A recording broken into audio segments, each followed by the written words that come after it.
verse after verse in the Bible jumps and shouts out at us that this man needs to be purged from our land. It is not good to be partial to the wicked or deprive the innocent of justice. Those families that lost their loved ones are innocent, and they need to be given the justice of seeing this man put to death. They are not to be deprived of their justice when this person is the one that committed the crime.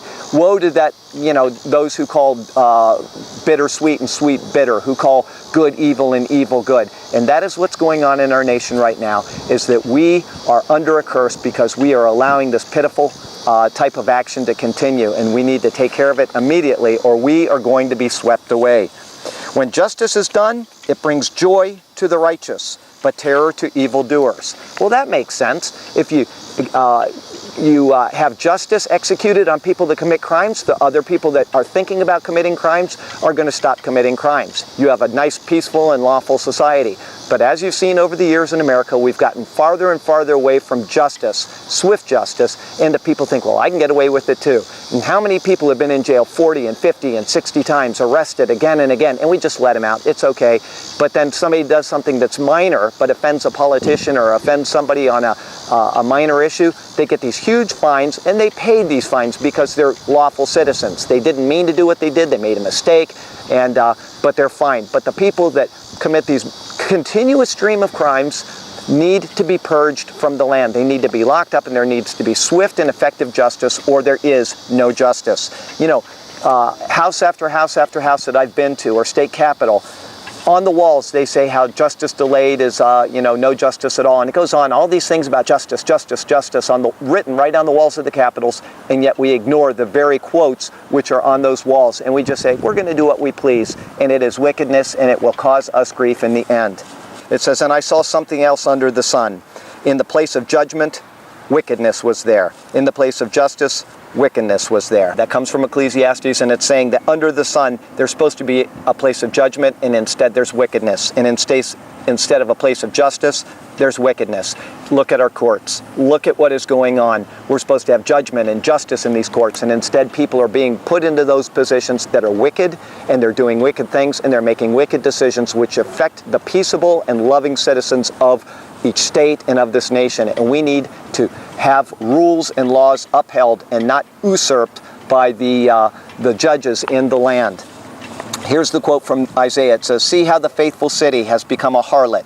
She once was full of justice. Righteousness used to dwell in her, but now murderers." I know this is speaking of Israel and Jerusalem, but look at America. Just equate it with them. We used to be full of justice and happy people, and now we're full of nothing but injustice, unrighteousness, and wickedness and murderers. Your silver has become dross. Your choice wine is diluted with water.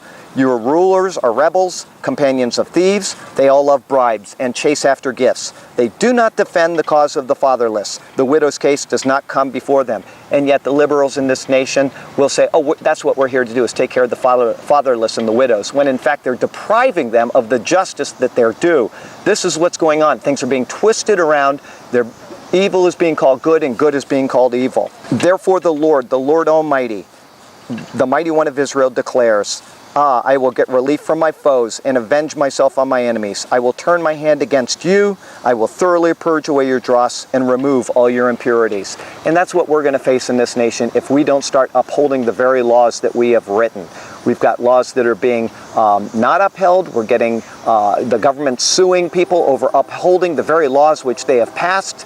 It's become just insane what's going on around here. And the Lord says that if we don't take care of this problem, He will. He will purge the dross from our society. And that's what we're going to face if we don't do it ourselves. The vineyard of the Lord Almighty is the house of Israel, and the men of Judah are the garden of His delight. And He looked for justice, but saw bloodshed, for righteousness, but heard cries of distress. Is that not what's going on in America right now? We got people that are crying for justice, and instead they're being ignored, and they're crying out for righteousness, and instead they're being distressed even more. That is what's going on in this nation, and we have turned things upside down to our own peril. Ezekiel, I'd like to tell you a little bit about Ezekiel. He talks about bloodshed maybe more than anybody in the Old Testament. the guilt of bloodshed again and again and again in different contexts. But I'd like to read you just a couple of them and understand that the book is completely filled with this type of thing. Prepare change, because the land is full of bloodshed and the city is full of violence. I will bring the most wicked of the nations to take possession of their houses. I will put an end to the pride of the mighty, and their sanctuaries will be desecrated. When terror comes, they will seek peace, but there will be none. We are going to be invaded by the most wicked of nations, just like ancient Israel was, if we don't turn around and execute justice. It's absolutely clear. It's already happening. They're flying buildings or airplanes into our buildings. They're shooting us in our streets. They're doing these things, and this is God's judgment. He is pulling away his hedge of protection from our land because we are failing to just uphold the laws that are already on the books. We don't need more laws. We need people to uphold the laws that are on the books. And this is what we're facing in this nation, and the most wicked of nations is coming against us. And if you know who I'm talking about, I believe it's Islam. Then he said to them, defile the temple and fill the courts with the slain. Go. So they went out and began killing throughout the city. While they were killing and I was left alone, I fell face down crying, sovereign Lord, are you going to destroy the entire remnant of Israel in this outpouring of your wrath on Jerusalem? He answered me, the sin of the house of Israel and Judah is exceedingly great. The land is full of bloodshed and the city is full of injustice. They say, the Lord has forsaken the land. The Lord does not see. So I will not look on them with pity or spare them, but I will bring down on their heads what they have done. Ezekiel was given a vision of men going throughout the city and putting a mark on the people that mourned over what was done wrong.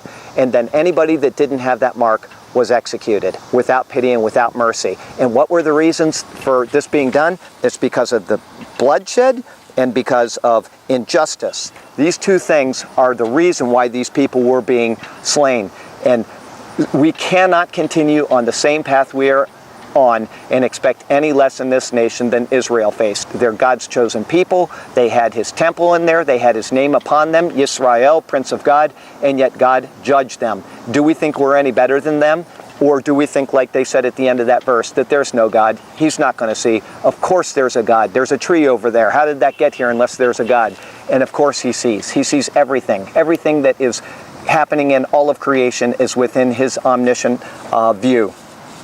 Because you harbored an ancient hostility and delivered the Israelites over to the sword at the time of their calamity, the time of their punishment reached its climax. Therefore, as surely as I live, declares the sovereign Lord, I will give you over to bloodshed, and it will pursue you. Since you did not hate bloodshed, bloodshed will pursue you. This is speaking of the enemies of Israel who pursued bloodshed against Israel, and God said that because you didn't seek peace and instead you pursued bloodshed, he would pursue them. And this is the way it is, and this is the way it will be for the nations that do come against America. But in the process, we are being judged and punished by them, and in turn, they, because of their lack of mercy, which is going to happen, people are going to be surprised at how brutal these people are, the Lord will in turn judge them.